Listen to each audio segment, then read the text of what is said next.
যেখানে রাখা নাম মহাদেবের, সেখানে আবার কিসের দুঃখ, কিসের কষ্ট? সবকিছুই তো মহাদেব। ভালোবাসাও মহাদেব, সব কিছুতেই মহাদেব। নমস্কার, সকলকেই জানাই প্রণাম। আজকের ভিডিও ভোলেনাথের প্রত্যেক দর্শকবৃন্দ অর্থাৎ প্রত্যেক ভক্তবৃন্দের উদ্দেশ্যে আজকের এই ভিডিও। অর্থাৎ এই যে ঘটনাটি তোমরা আজকে শুনতে চলেছ, তোমাদের সকলকে এই ঘটনাটি শোনার আগে একটা গুরুত্বপূর্ণ রিকোয়েস্ট আমার তরফ থেকে। সেটা হচ্ছে, তোমাদের কন্ট্যাক্ট লিস্টে অনেকেই আছে যারা সত্যিকারের ভোলেনাথকে ভালোবাসে। তাদের মধ্যে যে কোনো একজনকে এই ভিডিওটা শেয়ার করবে, যাদের কাছে এই ভিডিওটা পৌঁছাবে। একটাই রিকোয়েস্ট, তাকেই শেয়ার করবে যে সত্যিকারের ভোলেনাথকে ভালোবাসে। তাছাড়া কাউকে শেয়ার করবে না, কারণ এর মাহাত্ম্য একমাত্র সে ছাড়া অন্য কেউ বুঝতে পারবে না। আজকে দিনটা শিবরাত্রি। অনেক দিন পর ভিডিওটা পাবলিশ হবে, কিন্তু ভিডিওটা যখন দেখবে অবশ্যই মন দিয়ে দেখবে। যদি দেখতে না ভালো লাগে তো ছেড়ে দাও, এখান থেকে চলে যাও। ধন্যবাদ। চলো শুরু করা যাক। রহিমগঞ্জ নামক এক জায়গায়, সেখানে অনিমেষ নামক এক ব্যক্তি বসবাস করতেন, এবং সেইখানে সামনাসামনি এক ভোলেনাথের মন্দির। কিন্তু গ্রামটা অনেক ছোট, রহিমগঞ্জ এলাকাটা অনেক ছোট, কিন্তু খুব সুন্দর জায়গা। যতটা সুন্দর বললে ভুল হবে, তার থেকেও বেশি সুন্দর। মানে ধরো, চারদিকে সোনালি আভা, চারদিকে সুন্দর সুন্দর ফুলের বাগান, নদ নদী, খাল বিল, পুকুর, সব কিছু নিয়ে একটা প্রাকৃতিক সমৃদ্ধযুক্ত জায়গা, যেখানে গেলে মানুষের মন হারিয়ে যায়, স্নিগ্ধতায় ভরে ওঠে, সেরকম এক জায়গা। আর সামনে ভোলেনাথের মন্দির, তার কোনো প্রশ্নই রাখে না। তো এবার কি হয়, অনিমেষ নামক যে ব্যক্তি, তার বাড়িটা অত্যন্ত ছোট। মানে কতটা ছোট জানো? একটা ছোট্ট কুঁড়ে ঘর, ঠিক আছে?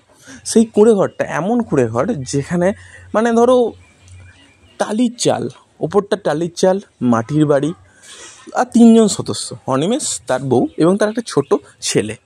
এই 5-6 বছর হবে হয়তো সেই ছেলেটা থাকে। অনিমেষ সাধারণত নিতান্তই অনেক দরিদ্র, অর্থাৎ দিন আনে দিন খায়, তার জীবনটাকে অতিবাহিত করতে থাকে।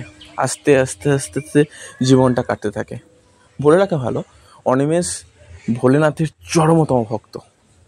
যতটা ভক্ত আজ পর্যন্ত এই পৃথিবীতে জন্মগ্রহণ করেনি, তার থেকেও চরম ভক্ত। মানে ভোলেনাথ বলতে অজ্ঞান। একদিন ঘটল এক অনিমেষের জীবনে এক নিতান্তই দুঃস্বাভাবিক ঘটনা। অনিমেষ রাস্তা দিয়ে যাচ্ছিল, যেতে যেতে হঠাৎ করে সে দেখতে পায় যে কোনো একটা ব্যক্তি রাস্তায় বসে আছে, এবং সেই ব্যক্তিটা কিছু খেতে পায় না, অনেক দিন ধরে কিছু খেতে পায় না। সেই ব্যক্তিটা অনিমেষকে বলে, বাবা, আমাকে কিছু খেতে দেবে?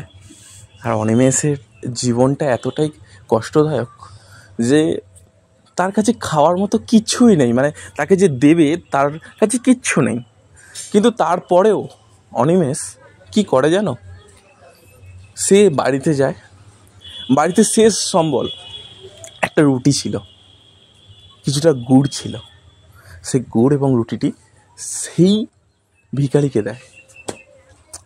সেই সময় অনিমেষ খুব আনন্দ পায় যে সে ভোলেনাথের জন্য হলেও তো কাউকে খাওয়াতে পেরেছে। সে এতটা আনন্দিত পায় যে তুমি কল্পনা করতে পারবে না। সেই জায়গা থেকে আস্তে আস্তে আস্তে আস্তে এগিয়ে ঘটনাটা ঠিক ঘটে এর ঠিক 5 দিন পর। হঠাৎ করে রাস্তা দিয়ে যাওয়ার সময় একটা বড় ঢিপির ওপর পড়ে গিয়ে অনিমেষের 2টি চোখ নষ্ট হয়ে যায়। অনিমেষ ওই সময়টাতেও হাসছিল আর আকাশের দিকে তাকিয়ে ভাবছিল, কবে আমার প্রভু আসবে আমার সাথে দেখা করতে। প্রভুকে দেখার অনেক ইচ্ছা। ঠিক আছে, এরম করতে করতে সময় কাটতে থাকে। তাদের ফ্যামিলিতে একমাত্র আয়ের অংশটুকু অনিমেষের ছিল। অনিমেষ কী করতো? চাষবাস করতো। কিন্তু সেখানেও দুর্যোগ, চারদিকে বন্যা হয়ে যায়। বন্যা হয়ে গিয়ে পুরো ফসল নষ্ট হয়ে যায়। আস্তে আস্তে আস্তে আস্তে সময় কাটতে থাকে, সময় যেতে থাকে। অনিমেষের পরিবার আরও অনেক দুঃখ কষ্টের মধ্যে দিয়ে অতিবাহিত করতে থাকে। অনিমেষদের যে গ্রামটা ছিল গ্রামটা আস্তে আস্তে আস্তে আস্তে ফুল ফল শস্য শ্যামলা জায়গা থেকে শুনশান জায়গায় পরিণতি হতে থাকে। চারিদিকে এক দুর্বিষহ মরণবাহী ভাইরাসের প্রাদুর্ভাব ঘটে। চারদিকে মানুষ মরতে থাকে, কিন্তু অদ্ভুত, অনিমেষের পরিবারে কিচ্ছু ক্ষতি হয় না। অনিমেষ প্রত্যেক দিন সকালবেলা ঘুম থেকে উঠে সে শুধু ভোলেনাথ, আর ঘুমোতে যাওয়ার আগে শুধু ভোলেনাথ। সে কখনো ভোলেনাথ ছাড়া কিছু চিনতেই পারে না। তার জীবনের একটা মাত্র লক্ষ্য, সে ভোলেনাথকে চোখের সামনে দেখবে একবার। তার জীবন অতিবাহিত হতে থাকে।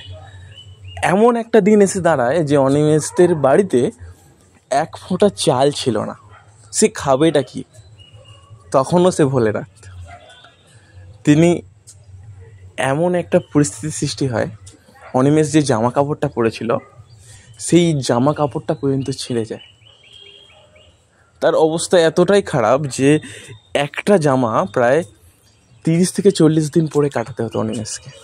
কিন্তু একদিন এক ভিখারি এসে অনিমেষের কাছে চায়, বলে, বাবা, ভোলেনাথের নামে কিছু দাও। এই পৃথিবীতে ভক্ত হয়তো অনেক পাবে, কিন্তু অনিমেষের মতো ভক্তরা ভোলেনাথের নামে এসেছে। সামনে একটা আলমারি ছিল, আলমারিতে একটাই জামা পড়েছিল। আগের বছরে তার স্ত্রী তাকে বলেছিল যে তুমি তো প্রত্যেক বছর আমাদের জন্য এত কষ্ট করে হাড় ভাঙা পরিশ্রম করে আমাদের জন্য কিছু আনো, আজকে আমি তোমাকে কিছু জিনিস আমার সংসারের থেকে একটু একটু করে টাকা জমিয়ে তোমাকে কিছু দিলাম। তো অনিমেষ খুব খুশি হয় এবং সেটা তার যে আলমারিতে তুলে রাখে। পরবর্তীকালে এটা কাজে লেগে যায়। আজকে আমরা অবাক হয়ে যাই যে অনিমেষ চোখে দেখতে পায় না, আলমারিতে যা হোক করে খুলে সেই বস্ত্রটা সেই ভিখারিকে আবার দান করে। এর থেকে অনিমেষের উদারতার এক আমরা পরিস্ফুটন পাই এখান থেকে। তো আস্তে আস্তে দিন কাটতে থাকে, অনিমেষের সব কিছু শেষ হয়ে যায়। অনিমেষ প্রায় নিঃস্বের থেকেও নিঃস্ব হয়ে যায়। কিন্তু আর বাদ বাকি মানুষগুলো তবুও খেয়ে পড়ে বাঁচতে পারছিল। কিন্তু অনিমেষদের বাড়িতে প্রায় 10 দিন কোনো হাঁড়ি চড়ে না। অনিমেষের ছেলে কাতরাতে থাকে, তার বউও কাতরাতে থাকে।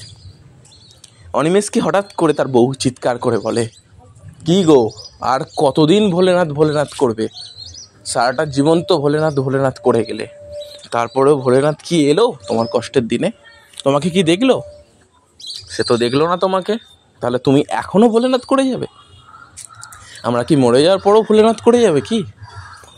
তখন অনিমেষ বলে, ওগো, একটু অপেক্ষা করো না, ধৈর্য ধরো। প্রভু সবারই পরীক্ষা নেয়, আমারও পরীক্ষা নিচ্ছে। আস্তে আস্তে একটা দিন ঝড় বৃষ্টির রাত। বিশ্বাস করো, সে ঝড় বৃষ্টির রাতটা ছিল এক মর্মান্তিক রাত। ঠিক অমাবস্যার মতো কালো ঘন ঘন মেঘের সৃষ্টি হয়েছে। চারিদিকে ঝড়ঝড় করে বাতাস বইছে, ঝোড়ো হাওয়া এতটাই তীব্রতর যে অনিমেষদের যে টালির চাল, টালিগুলোর ওপর শিলাবৃষ্টি হতে থাকে, টালিগুলো ভেঙে পড়ে, বাঁশগুলো উল্টে যায়। অনিমেষদের ঘরের সেকেন্ডের মধ্যে নিমেষ ছাদ বা ধুলির ছাদ হয়ে যায়। অনিমেষদের পরিণতি শেষ পৌঁছানো জায়গাতে অনিমেষ শেষ বারের মতো ওং নমঃ শিবায়, প্রভু তুমি কোথায়? একবার এসো প্রভু, তোমাকে শেষবারের মতো একবার দেখি, এই অধমেরকে একবার দেখা দাও। এই কথা বলে যেই কাকুতি মিনতি করতে থাকে, অবিশ্বাসের থেকেও অবিশ্বাসের মতো তাকে হঠাৎ করে তার সামনে একটা চমৎকার ঘটে। ভোলেনাথ তার সামনে, সে তার দৃষ্টিশক্তি ফিরে পেয়েছে, তার বাড়ি সম্পূর্ণ আগের মতো হয়ে গেছে এবং তার বউ, তার ছেলে এবং তার গ্রামের সেই সমস্ত দুর্যোগ সম্পূর্ণ ঠিক হয়ে গেছে। আগেরকার মতো পরিস্থিতি সৃষ্টি হয়েছে। ভোলেনাথের সামনে এসেছে।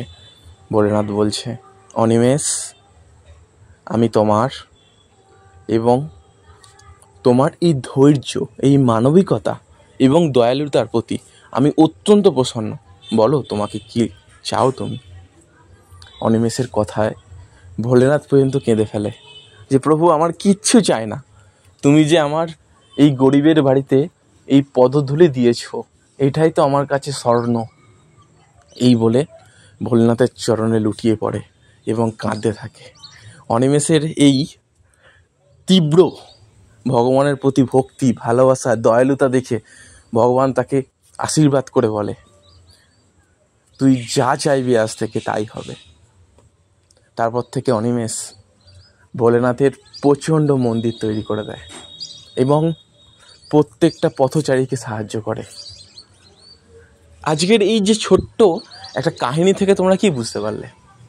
যে আমাদের ভোলেনাথ মনটা এতটাই দয়ালু, এতটাই উদার যে তিনি আসেন, তোমাদের সাথে দেখা করতে অবশ্যই আসেন, কিন্তু সেই ভক্তের সাথেই ভোলানাথ দেখা করেন যে ভক্ত মন থেকে ভোলেনাথকে ভালোবাসে এবং মন থেকে দয়ালু হন।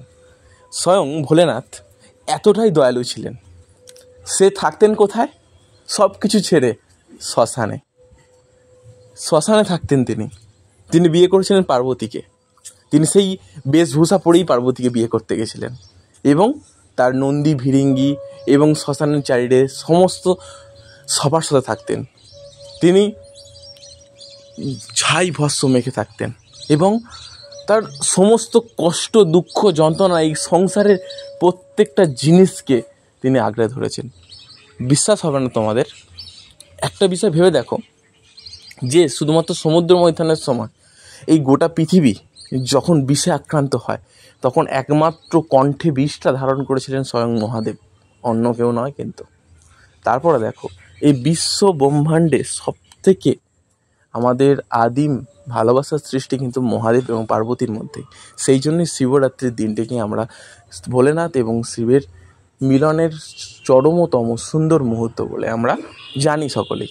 তো আজকে তোমাদের সামনে যে ভিডিওটা উপস্থাপন করলাম, এর একটাই উদ্দেশ্য ছিল, কখনো বিপদে পড়লে সত্যি যদি মন থেকে ওং নমঃ শিবায় এবং ভোলেনাথ বলে তুমি মন থেকে ডাকো, ভোলেনাথ তোমার সামনে আসবে। এটা আমিও আমার জীবনে অনেকবার করেছি এবং তার ফল আমি হাতে নাতে পেয়েছি। ধন্যবাদ সকলকেই, ধন্যবাদ। পরের ভিডিওতে অবশ্যই তোমাদের সাথে দেখা হবে। ততক্ষণ পর্যন্ত সুস্থ থেকো, ভালো থেকো।